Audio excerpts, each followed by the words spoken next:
Started when I was like 21. Started on methamphetamine. And at first, it was, wow, I could stay up all night and I could still go to work.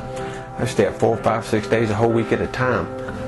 And then I got to where I'd be angry because people would say stuff to me and I would just like freak out. I couldn't get along with people. My anger, boy, it was intense.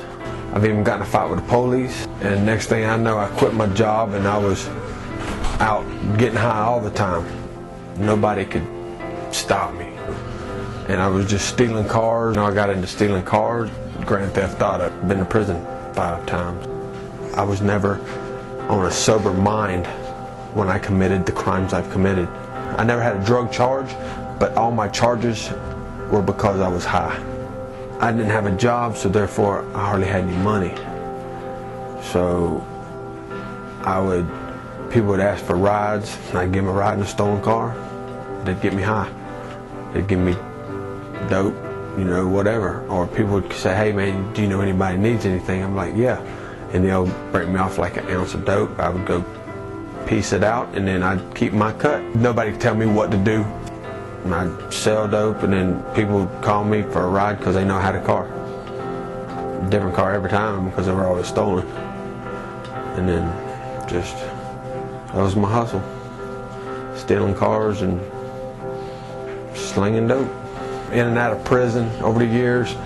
And in 2004 I was in a high-speed chase. Police clocked me at 140 miles an hour. They clocked me at 120 when I hit the telephone pole. 120 when I hit the pole. I hit a telephone pole at 120 miles an hour. I was in a coma for 6 weeks. I suffered a brain injury. I had to learn how to walk and talk again. When I was in a coma, all I remember seeing was my daddy. I'm 36 years old. My dad died when I was 12. Explain that to me. Explain that one to me. He was just standing there. No words were exchanged, but he was standing there smiling at me. What I get from that now, my daddy's finally proud of me. Before my daddy died, I'd go to church with him, and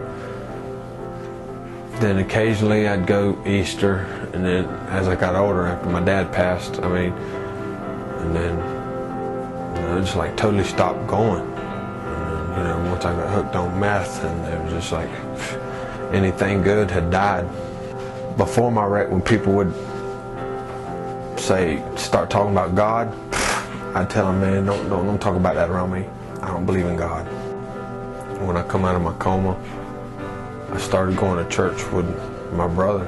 When I accepted Jesus Christ as my Lord and Savior, man, it was like a mental wash, man. I guess I'm more or less talking about your head. There's no thoughts about nothing bad. You're just like, you see yourself having a future, and it's like nothing but positive thinking. I mean, it's just like a happy high, that's what it is, it's a happy high. God's real. A big pressure was like lifted off my chest. I mean, I don't know how else to simply explain that. It was just like, it's like a body smile, man. It just felt so good. I've been clean over 4 years. Best feeling I've ever had in my life. I mean, better than any drug. When I dropped the baggage of addiction, man, it was just like, I quit looking over my shoulder. I was talking to my family more, talking to true friends. It's just, man, just, I don't know how to explain it, it's a life-changing experience. God's real. Because if He wasn't real, I wouldn't be here talking to you now. This is the new me. You've heard the saying, some people change. That's a fact. I've been clean over 4 years, and I think about the old me died in that car wreck. If the old me would have never got high, there would have never been an old me.